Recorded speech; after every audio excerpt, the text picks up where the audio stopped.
What's that? Oh no! Watch out! Sorry, Stepney. Oh, I've been bumped.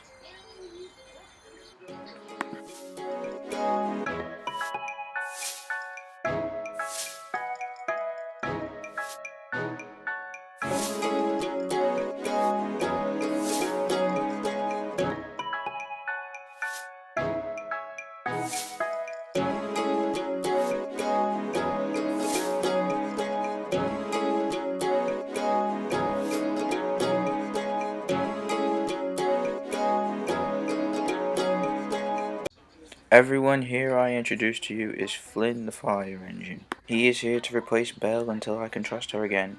The engines eyed Flynn suspiciously. He looks like he can be useful, said Bill. We'll soon have the boiler in an old spin, wheezed Ben.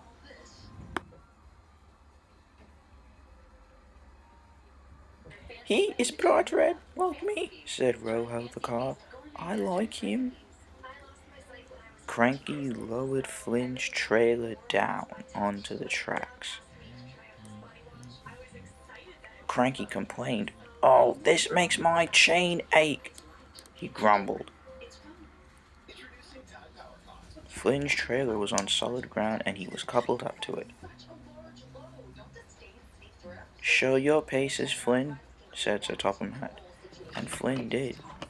The engines were impressed. Fergus eyed him proud. You look splendid, complimented Fergus. I feel proud, said Flynn. The other engines were very pleased, except for James. James was cross. Ah, he grumbled. Thomas was worried. He's bright red, just like James. If Flynn stays on Sodor, James will be cross that there's another bright red engine. I'm worried, puffed Thomas to himself. I don't know how to help James. Hello, Thomas. I'm Flynn. James was cross. This new fire engine will be sent packing if I have anything to do with it, and I'll make sure of it. He huffed to himself, and he puffed away. Don't worry, you all, said Edward. Flynn will be a great asset to the island of Sodor. He's going to help Belle fight fires. We will see about that then, won't we? Laughed Billy. I'm worried, Percy, said Thomas. He was whispering. Thomas, I really have something to tell you, said Percy. Oh, never mind. What if Flynn takes over from Belle and makes James so upset that there's an even brighter red engine on Sodor than he is? And with Gordon out of action, this is gonna only lead to trouble. Yes, Thomas, of course. What was it that you had to tell me, Percy? Hello, you lot. Norman, what are you doing here? Never mind, Thomas. You need to tell your friend, Stepney, to stay out of my way. I'm on important business. I'm doing a trade with Diesel. We've swapped jobs for a business partnership. What business partnership? Asked Percy. And Stepney's our friend. What happened? He likes running in my way at night. I've got important work to do. Now what was it you had to tell me, Percy? I guess I'll tell you later, Thomas. Goodbye. Bye, Percy. I'll see you at Tidmouth. Bye. Percy was very worried. He didn't know how to tell Thomas that Toby was transferring away from the Farquhar branch line. It was eating him up inside. He stopped at the station to let off passengers. Then it happened when he saw the skater boy boarding his train, he got an idea. I'll let Thomas find out on his own, said Percy, so that way it'll lever the pain when I have to tell him. Belle was with her driver at the top station on the highway line. I'm sorry, Belle, but they don't have any more room for us at the search and rescue center. Thomas found Belle and was very pleased. At last, he puffed. But his smile soon went away. What happened, Belle? They say that there's no more room for me at the search and rescue center. This is all terrible. The Fat Controller really hates me. Well, it's very obvious. You don't know that Flynn, the new fire engine, has arrived? Flynn, what's this? A new fire engine? And Belle's driver jumped in her cab and they raced away. We must find Sir Thomas. Thomas was upset. He knew he'd made a mistake by telling Belle. Then Chloe arrived. Thomas, she said, I've just come by Miss Jenny Packett's new construction site. There's a new machine and there's some new engine on the Homestead Hollow branch line named Blake. All these new friends to Sodor, all these changes. Please don't tell anyone. I understand, said Thomas gravely. Stepney was in the workshops being repaired. You'll have to stay a while, Stepney, said the workman, even though it was a low-impact crash. But if it was a low-impact crash, why should I have to stay for so long? Because we need to make sure you're repaired. You'll be returning to the Bluebell Railway very soon. I do love my time here on Sodor. Toby and Skiff were puffing along by the beaches. So you're really transferring from Farquhar? Where are you transferring to? Asked Skiff.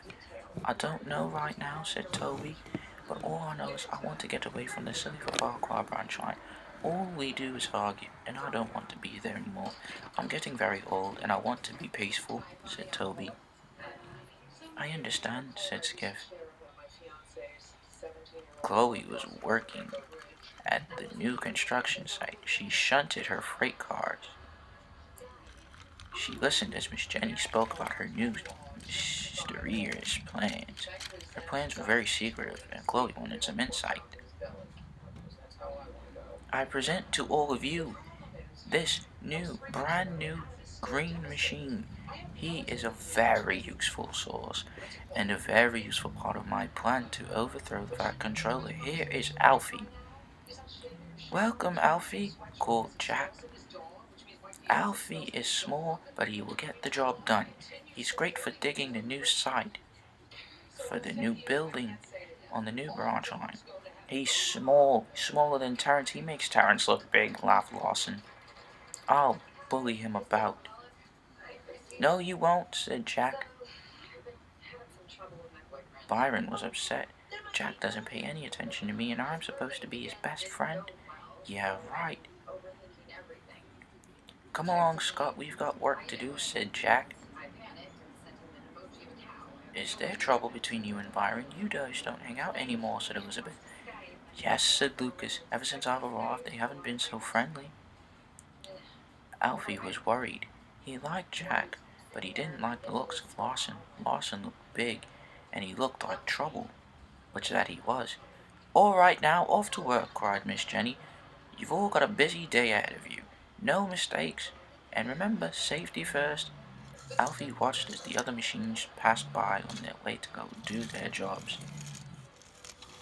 Trevor and Bessie, the two best friends, rolled by. Then Lawson thundered through. Watch out, small fry!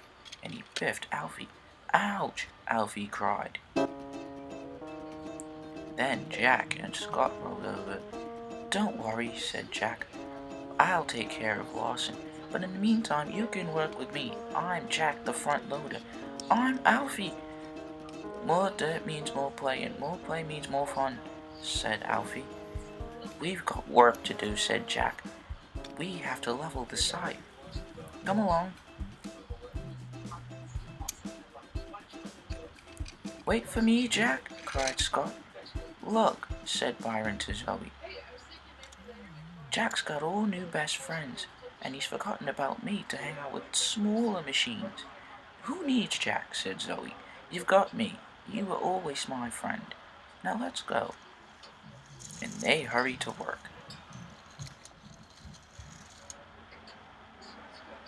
Sir Topham Hatt was on the line with a new engine.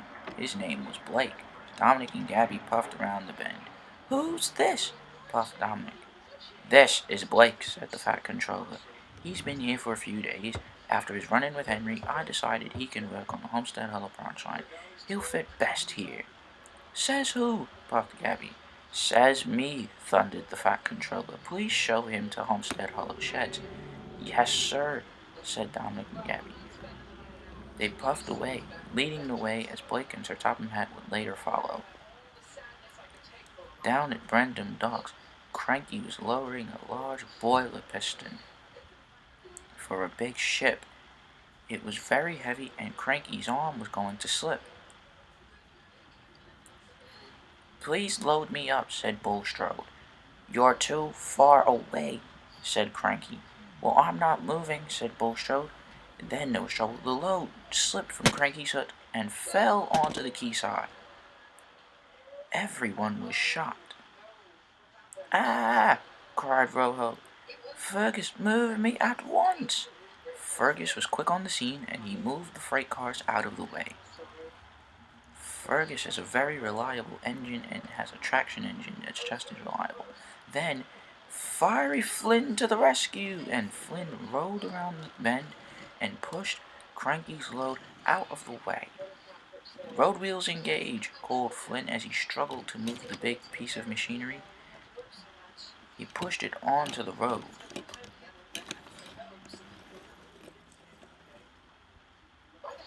And he cleared the tracks just in time.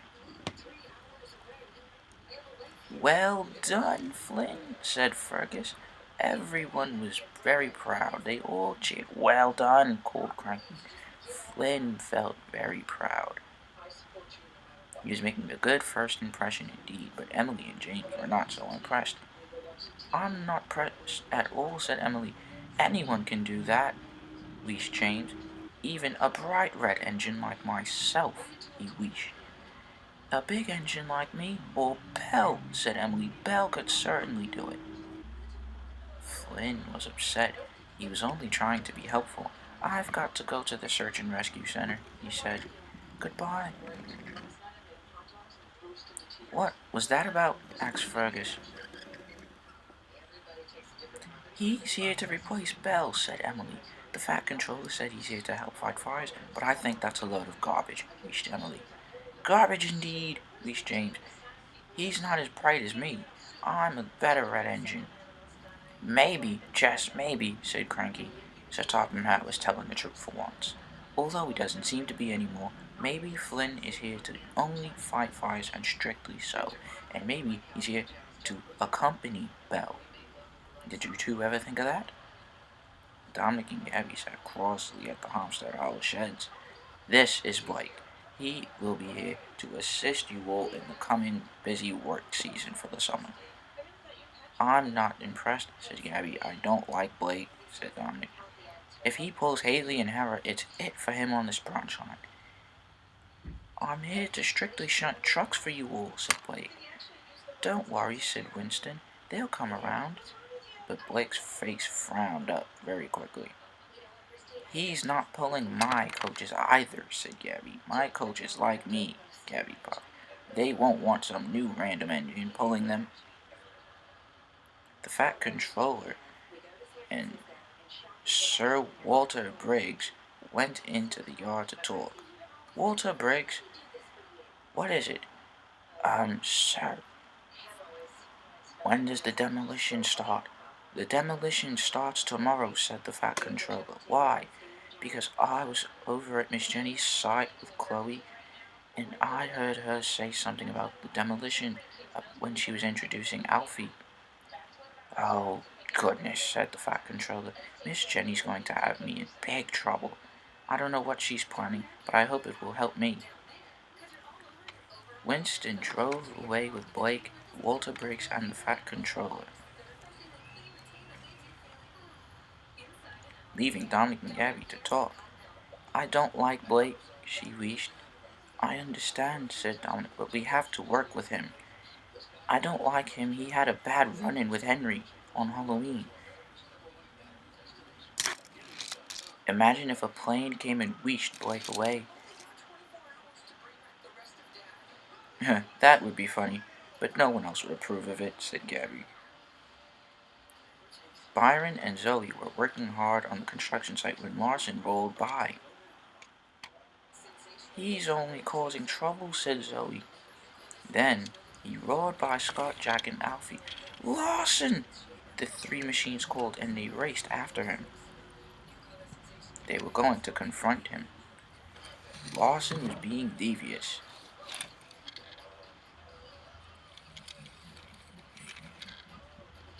He raced right up to Alfie and got in his way.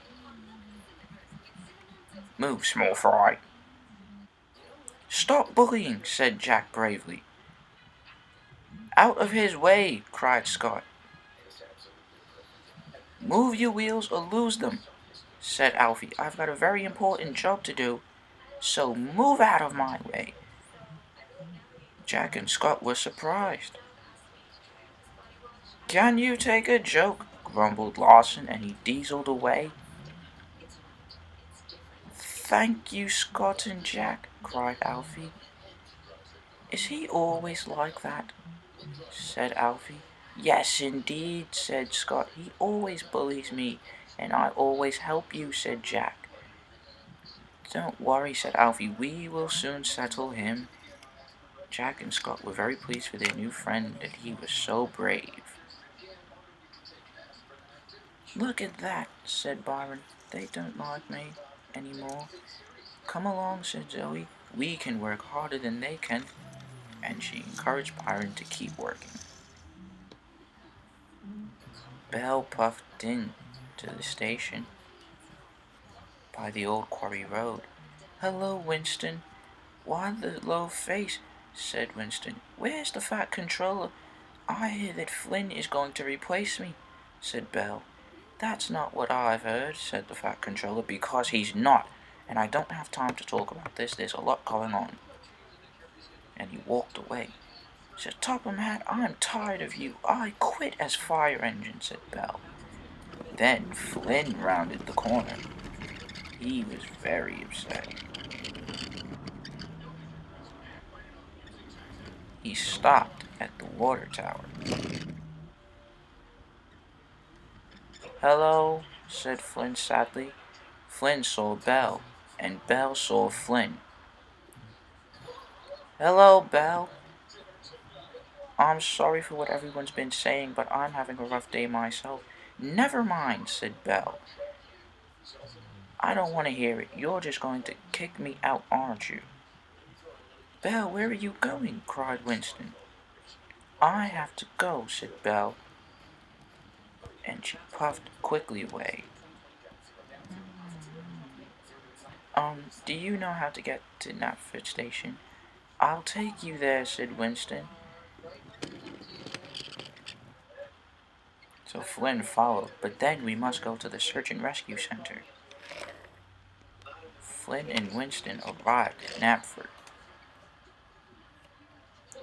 "Why have we stopped?" said Flynn. "This is Knapford," said Winston. "Who are you?" "I'm Blake." "Who are you?" "I'm Flynn." "Why are you here?" "Because the engines on the Homestead Harbor branch line are not so welcoming." "Well, none of the engines on Soda are very welcoming. Emily and James don't like me because they say I'm here to replace Belle." "There's someone I'd like you to meet," said Winston. "This is Edward." "My good friends," said Edward. "Hello, Winston. How are you?" "Good." "Just because others don't like you, just because you're new, doesn't mean you have to dislike yourself," said Edward. "You two have very important jobs to do here. Blake, you are here to lighten the workload for the engines on the Homestead Hollow branch line, and Flynn, you're here to help Belle fight fires. You guys must fulfill your duties and not let what the other engines have to say get to you. You guys are great and have grand potential and must not let it be deteriorated or destroyed," said Edward. "How bad would I look if I let what Gordon said about me all those years ago get to me? I wouldn't look very good now, would I?